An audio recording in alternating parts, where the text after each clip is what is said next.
Before we start, really, though, just so you know, talking about things that you never talk about on other shows and interviews and stuff, that's all welcome here because the executives at the network, they don't watch.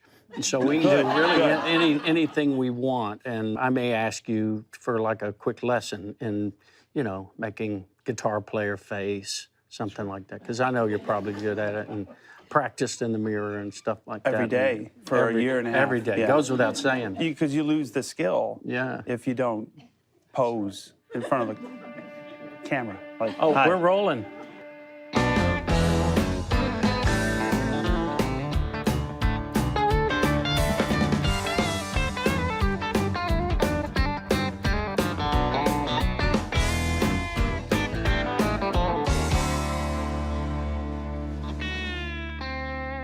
Hi, I'm Clint Black, and I am talking in circles tonight with Joe Bonamassa. Thanks for having me. Thanks for being here. I told a guitar player buddy you were going to be on the show, and he says you're a Bonamonster. Yes. Have you ever heard that one? You know, Paul Schaefer from Letterman's band. He was just riffing. I was sitting in with the band, and he goes, "That's Joe Bonamassa." And I'm like, ding, ding, ding, ding. We're stealing that, Paul. You know, there was a T-shirt out the following week. You know, of course. Being on Letterman like that was great, and know that's actually Paul Schaefer's little saying, and I thank him every day for that. It's a good one. And the Jobo, I've heard you say, is that yours? Is that just like CB? Well, Jobo? It originally started in the press in England, and I hated it because it felt very dismissive. And I was like, you know, and I go, really, if you're going to write a 500-word article, you could finish the last few letters of Bonamassa. I mean, it's not like they were using a Gutenberg printing press where it took hours to do this. You have a typewriter or you have a computer. And anyway, one day I just got tired of being tired, and I just said, I guess I'm Jobo. So, you know. You're lucky it didn't start in South America. It'd have been Hobo. Yeah, exactly. You know? So it's not a common name. It does stick out. It was very, very difficult for the beginnings of my career. People go, Bana, and they would like just fumble over it. And it was challenging. And I did think about changing my name because I was like, well, this is obviously not working. And the minute I decided not to do that, I'll tell you this quick story, was there was a radio DJ in Portland. And his gig was to introduce the opening act for the Buddy Guy show. And I was the opening act. And at that point in time, I was so tired of my name being butchered. I just said, don't introduce me. I'll just go up there and introduce myself. It's easier. And he's like, no, man, I know you. And it was like I'm on my second record. I know you. Okay. And I said, can you say my name 3 times in a row without screwing it up? And he goes, Bonamassa, Bonamassa, Bonamassa. I'm like, as if it was told by Shakespeare. Gets up there, he tells us, like, hi, I'm, I'm so-and-so from KXPI Blues Radio here in Portland, and we're so excited to be here tonight. Please give it up for John Bonamassa. And I swear to God, I thought I was doomed. I was just like, oh, and that was it. And I said, you know what, I'm just going to stick with it because if nothing else, I got some stories for some people here. And if I ever meet Clint Black, I'll be able to tell that story. You know, it's worth all the suffering. It's worth the suffering. It was worth the suffering. You know, those stories we have in our past, the things we go through, and that's not the worst thing you go through coming up as a musician. But, you know, what happens at the time that just feels like the worst thing becomes the best thing to look back on. You know, when you're driving a car that's not leaving you on the side of the road anymore, you have a home to live in, all those things. And looking back on, I mean, you were touched on the shoulder coming up by some greats. Yeah. I saw the photo of you with B.B. King. Right. As just a kid. But one of the things I was really curious about that I didn't know, Danny Gatton. Yes. 88 Elmira Street is one of my favorite albums of all time. It's what makes me give up guitar sometimes and then what makes me go back to practicing for hours and hours. How early on did you meet Danny? I met him at the Silver Lake, New York Blues Festival. And he was booked with Clarence Gatemouth Brown. And I was asked by the first band to come and play half a set with them. And I was 11 years old. It was 1989, or just about to turn 12. And I played the half a set with the Cold Shop Blues Band. And I just noticed a guy wearing a John Deere hat and some like overalls or whatever he was wearing, like, you know, just a shirt, watching me play. And I just thought it was somebody who worked at the sound company. And turned out it was Danny. And he walked up and he said, "Hey, kid, where'd you learn how to play?" I said, "Well, my dad taught me." And he goes, "You want to see a cool Telecaster?" I'm like, "Yeah, always." You know, guitar geek from birth. And he pulls out this 53 Tele. And I'm like, I'd never seen anything like that. And he's like, "Yeah, my name's Danny Gatton. I'm going on next." And he goes, "If you want to come sit in a couple songs with me, I'm like, sure." And he starts playing, and my mind is blown from the first notes. And I've never heard anyone play American styles that seamlessly and with real intent. Like, he learned everything. And, you know, you're hearing Les Paul and you're hearing Hank Garland. And it was really a life-changing moment. And he mentored me. I just knew him as Danny with a cool guitar who would call the house, and we would do these shows, and we would play Johnny D's in Boston or the Cat Club in New York, and we would go out in the weekends or in the summer. He really set me off on a musical path that makes me the artist who I am today, because I love all types of music, not just the blues. At the time I met him, I was just into the blues. That was it. And then after I met Danny, I was like, oh, That was at 12, age 12. Age 12. I was a late bloomer. Yeah. It took a while. So it was still plenty of time, but at that point, had you put in your 10,000 hours on the instrument? I started playing guitar when I was 4 years old. By the time I was 12, I was sitting in with different bands. I was also starting my own band. And yeah, so at that point in time, I probably had 8,000 hours in by the time I went pro. And then I turned pro in 1989, and the rest is somewhat history. But it was basically, I knew what I wanted to do from the very downbeat. I wanted to be a guitar player. I wanted to play on stage. I wanted to entertain people. And I wanted to do it on my own terms. And so far, You're doing it. doing it all right. So, yeah.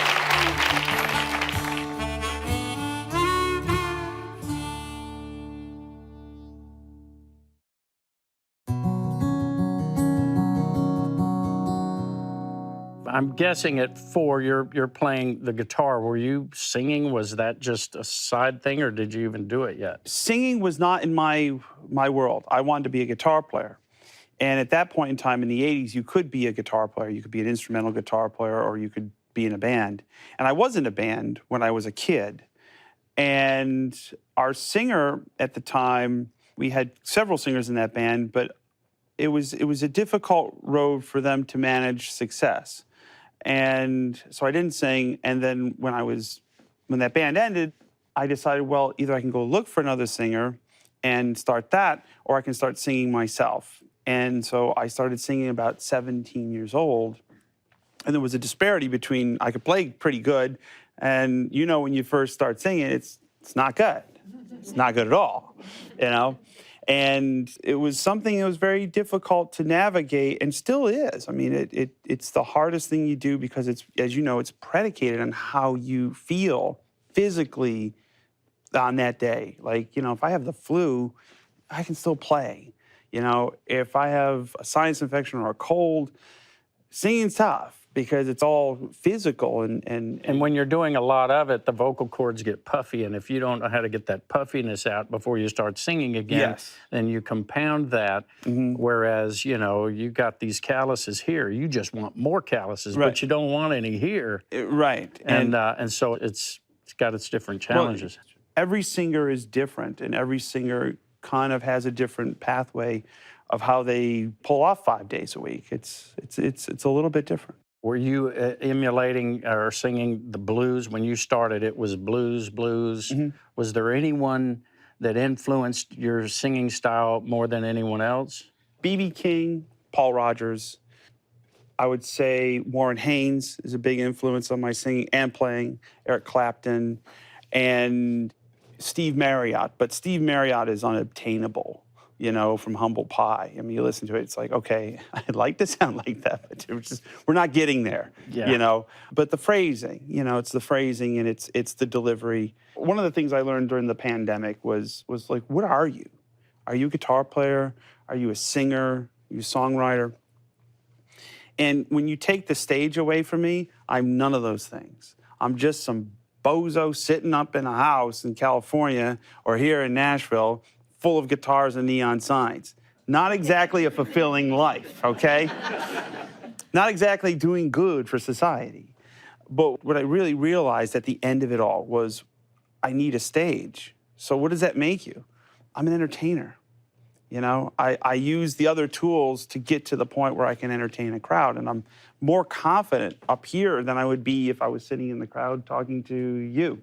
But you're a nice look guy. at him. And look at him. But he's a nice guy. But you know what I'm saying? I met before. But I'm But really, very though, shy. I mean, it's really more than that because you're a songwriter also. Mm-hmm. Were you always writing? Did you reach a point where you said, okay, I better write now? Yeah, because you run out of B.B. King songs to do. Yeah, didn't give us enough, did Yeah, he did. Between Muddy Waters, B.B. King, and Cream, they didn't give me enough catalog to last 40 years. Writing well, some people have the knack for it. You have a knack for it. I write some decent songs, but I can't just churn them out time and time again. I've chipped and fell over a few decent ones, and those are the ones where I basically check my shyness and my ego at the door and open up the book and just be completely honest. Because I do set up walls in my life where I'm very private, so I don't want people to know what's going on. I tried to look in your window and I couldn't. It was it was so tough. No, it's those ADT guards, So that's lyrics, though. I mean, Yeah. because music and melodies, I mean, you're unlimited there. Yeah. That's a different thing. But I start with the lyric first. A good title, a good story, or a good, chorus. Literally just a poem on a page. Poem on a page. Those are my best songs. Because the worst is when you got this killer riff and you're like, okay, what do you want to say? It's like, okay, well, let's see. What did I do today? I woke up this morning. Oh, crap, we've done that before. Feeling bad. Oh, yeah, no, you can't do that, If I start lyric first or chorus first or concept first, the results are better than if I just write music and then try to write lyrics. So you could have a chorus and the hook and all that, and then build a structure of music to go with that, and then work out from there. Yeah, one of my most well-known songs. Like, I don't have hit songs. I have like, what is that? But among my fans, they're the bigger songs. The song I wrote called "The Ballad of John Henry," I literally sketched out a chorus and half a verse, and I just gotten this new thing called an iPhone. This is in 2007. And I was like, oh, you can record into this thing? You don't have to use the tape anymore? So I recorded into this voice memo this entire song. And it just came off the top of my head with the bridge, everything. It was recorded with the same arrangement. And you're like, where did that come from? But it's because I had a concept. And I just basically went back and listened to it and just wrote what I mumbled through down. And that's the way it stood. I thought maybe it started as a bluegrass song because there was murder in it. Oh, yeah. And that's, I always tell people, because we were talking off camera about interviews, and some people, people go, well, who actually killed John Henry? And I was like, oh, God. And I was like, I don't know. It's a fictitious, look it up, man against machine, hoorah. And then finally I just finally said, it was the butler in the study with the candelabra, okay? It's like, you want the answer? That's the answer, so.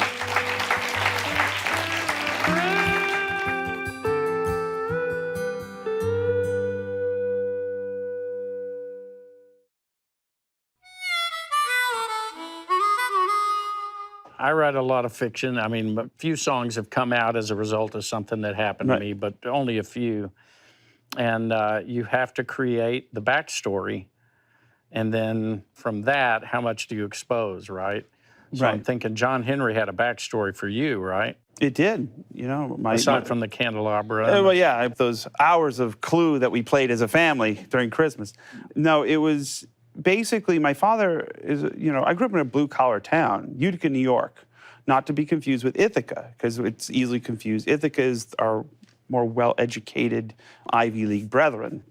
And Utica's, it's a blue collar town. It was factories, it was textile mills, it was military industrial complex.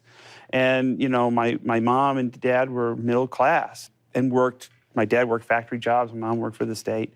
And there was always this prevailing narrative of, you know, it's like that was your life.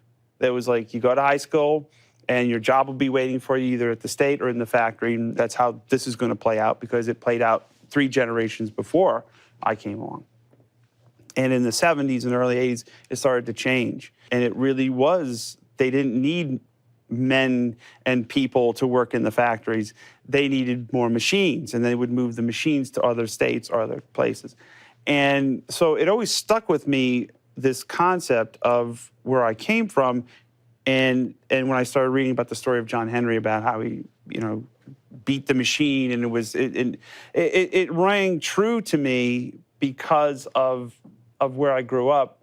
And I saw my neighbors and my family and everything else be kind of phased out, if there's such a thing. You know, it's like, you know, how do you phase out people? Well, they do. And it's like, well, there's the old Dunlop factory that used to have tons of people working there, and now it's a vacant building, and it ain't coming back. And it was striking to me, because if I didn't make it in this lovely business called music, that would have been me. And that would have been my life, because college was a dream. College was unobtainable because, you know, if you were making $300 after taxes, you were doing well. But that's not going to get you enough savings to put 2 kids through college. And so that was really how I grew up, and how I really understood the concept of blue collar work, you know, and try to always think about that. Even though I've been successful in the music business, it all can just revert back to Utica, New York, 1985. So was the intensity of the music with that, was that really charted out as, if I'm going to talk about this situation? Because that music is, I mean, if I had to point to anybody, which some artists like it and some don't, but Led Zeppelin, it's like, this is rocking hard. Oh, yeah. It's basically, you know, to me, I like very wonderfully written ballads and tender songs that have really great choruses and stuff like that. But also, I like to use the guitar, and I like to use songs as a weapon. I like to push people back in their seats. So, like, my show is like these tender moments, and then all of a sudden I'm like, okay, well, we're done with that. Let me just poke you in the eye with the guitar for a minute. You know, but that's dynamics. I learned that from watching Buddy Guy shows. I learned that from watching B.B. King shows and my British heroes, Clapton and all that. It's like you take people on a journey that starts someplace and ends someplace. And in between, you know, I can write a set list of my material that 2 hours seems like some sort of just trudge through the Antarctic wilderness, okay? Long and laborious. But I can also write a set that goes by in 2 hours and you're like, oh my God, it seems like 45 minutes. So those are the best shows for me, if you can write sets that are like that.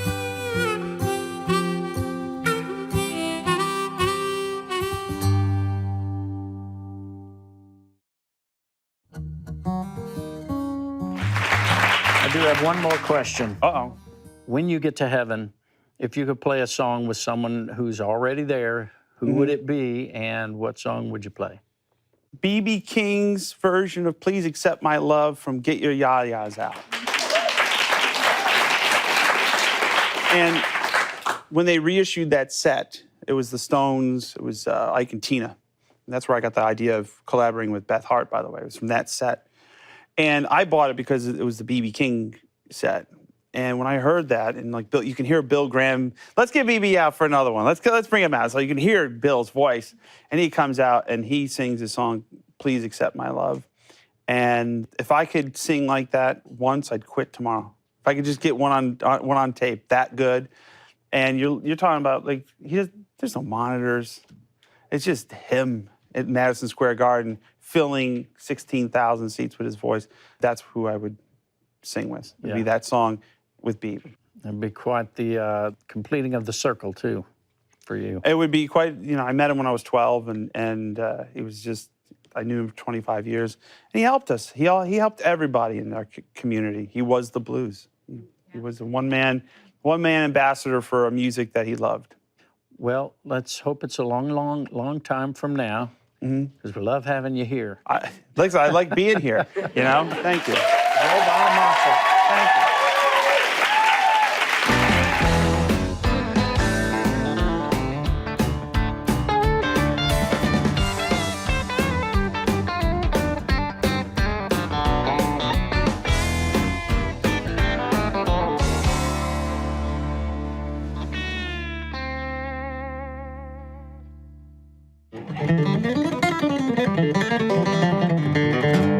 Nice, man. Here we go.